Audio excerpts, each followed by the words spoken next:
ukatarisa nyayo yemutupo unoona vanhu vachidedzwa nemazita emhuka. Woenda mubhaibheri unoona pamwe pachimbonzi shumba, pamwe pachinzi tarirai gwayana, kufananidza. Handiti nekinze zvimwe zvinhu zvatiri kuona muchivanhu ka zvatiri kuona futi muchikristu zvinenge zvine tumasimilarity. Wobva waenda panhau yedoro nani nakomanda Ibrahim vachitaura nhau iyoyo same kuti mubhaibheri Jesu anoti iye inwai ropa rangu. Ropa raari kutaura iwaini kana doro. Kuno kuchivanhu wobva wanzwa kuti dirai doro muvhu mutaure nevadzimi venyu. Vanobva vadzoka pakuti zvinhu izvi zvine kakufanana kazvakaita. Jesu haana mupawa doro. Pakati imwe ropa rangu akasingataure doro. Aitaura Because once you say doro, zvaona kuti the blood of Jesus rine ma-impurities.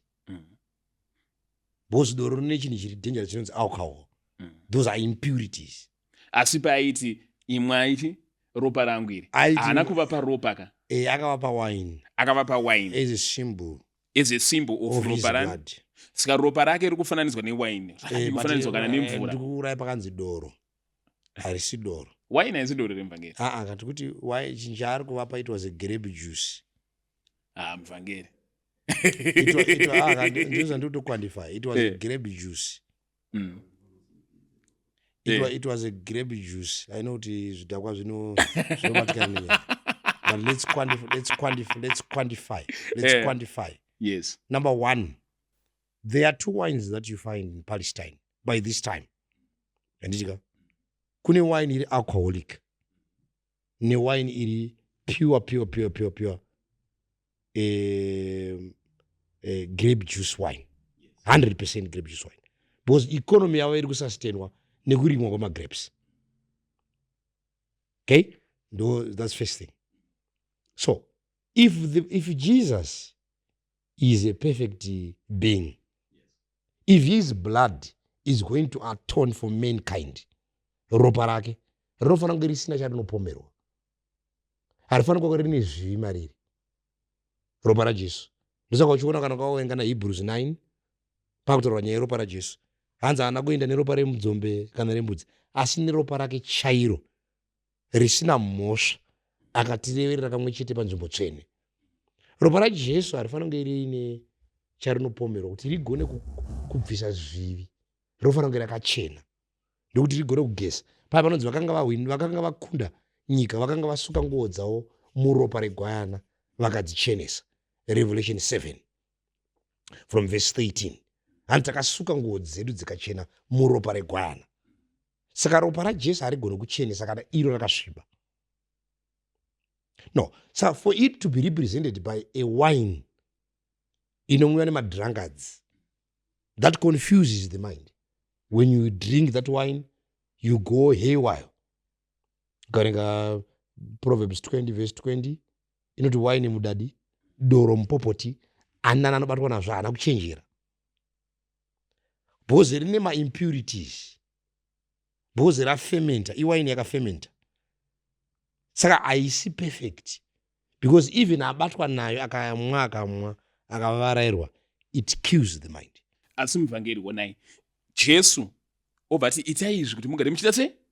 Muchindirangarira. Zvokupota muchimwa waini iyi muchirangarira se a representation of ropa rangu. Obva waenda handizoti i1 story re2 Corinthians. Pauro kuna 11 achitaura nevatendi vanga vachiti kana vasvika panguva yekudya chidyo nemuviri wake vanga vachimwa kuti vaite sei? Vadhakwe. Handimaona. Zvikanzi hamuna here kumba kwamunonodhakwira? Hamuna here kumba kwamunonoita sei?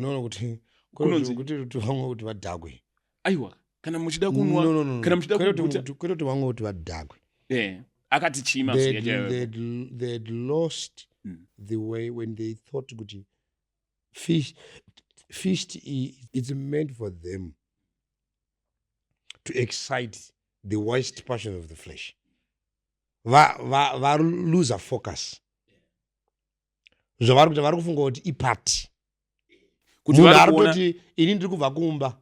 Nhasi ndinochidya chidyo kuchechi tichanozvimbirwa. Kana tichanomwa wine. Whatever. Wine. No. That's your own ways. It's not there. mubhaibheri you don't find kuti vhura undiratidze pane nzito aiwa handikuratidze mubvangeri ndimika mubvangeri ini ndinongovhura hazvimo vachinzi tobva tadhakwa. You don't find that. If 1 Corinthians chapter 11, you don't find panonzi tobva tadhakwa. But what you find Paul is rebuking the spirit of maybe it's a gluttonous spirit where vanhu vanoda kuramba vachidya vachifara.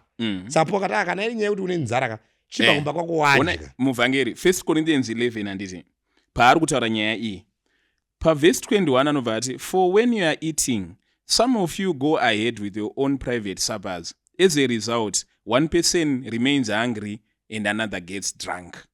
Anobva adhakwa. Don't you have homes to eat and drink in?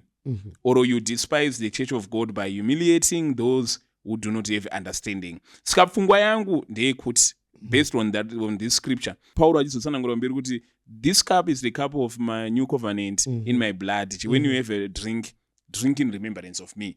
Kuti imi muri kumwira kuti mudhakwe asi muri kufanira kumwira kuti mundirangarire. No.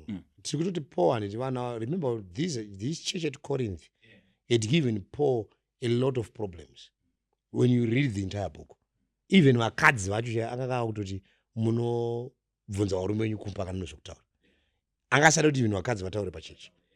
So church yeCorinth yaitonetsa Paul because yanga iri church yemaconverts yevanhu vatendoka vachiuya into Christianity vasiri kuunderstand. So he writes these letters to help them understand the purpose of the feast, because vanhu vanga vachiita zvechihedheni haasi kunyora bedzi panyaya idzi, ari kutaura even madyikiro vanofanira kuita, vari kudya even mhuka dzakabayirwa.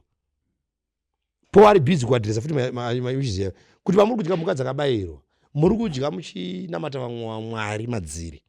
Saka haisi chechi yaakuziva zvinofanira kuitwa, because chechi yakanga yangoparidzirwa mumwe munhu akanga aiparidzira anonzi Apollo. Ndoimwe nyaya iri kunetsa ukangochiverenga bhuku ravakorinde especially pachapter 1 vamwe vanoti ndiri waPauro, vamwe vanoti ndiri waPauro, ndozvavakanga vachiita. So ichechi nemaproblems kuroti ichechi tone vanhu vari kuda zvekudhakwa. Now Paul comes in and help them. Hatigone kutora doro toriunza muchechi pazvinhu zvitsvene, because once we've done that tabvisa purity and replace it with zvidhakwa zvinozviziva, ndosaka zvine nzvimbo yekumwira. Ndango zvakuya kuchechi zvikasvika conscience dzinotovatonga, angatosiya doro acharisa panze opinda muchechi asina doro iroro. But tine vanhu vakurerutsa nzvimbo inoyera manje yechechi zvokuti conscience yemunhu yafa zvokupinda akabata bhodhoro racho muchechi achitanzi ndiri kumwa zvakafanana neropa raJesu. It is his perversion is that. Ndopanzi nevhesi pamazuva ekupedzisira kuchamuka vaprofita venhema vachanga vachitsautsa vanhu nekutsautswa ivo. Saka munhu iye akarasika ari kuya achirasisa futi vanhu. It's not a sober mind, it is sober level where one wants to sanitize zvinhu zviri evil izvi achiti ko zvakaipei, because logically thinking munhu achiisa zvinhu izvi muzvinhu zvaMwari anoti zvakaipei obva atoshaya kuipa kwazvo. Ndisaka vanhu vachimwa, ndisaka vanhu vachiputa, because akabvunza kuti zvakaipei, kunyange pakanzi smoking is hazardous to health, it may be harmful to health, anoramba achiputa.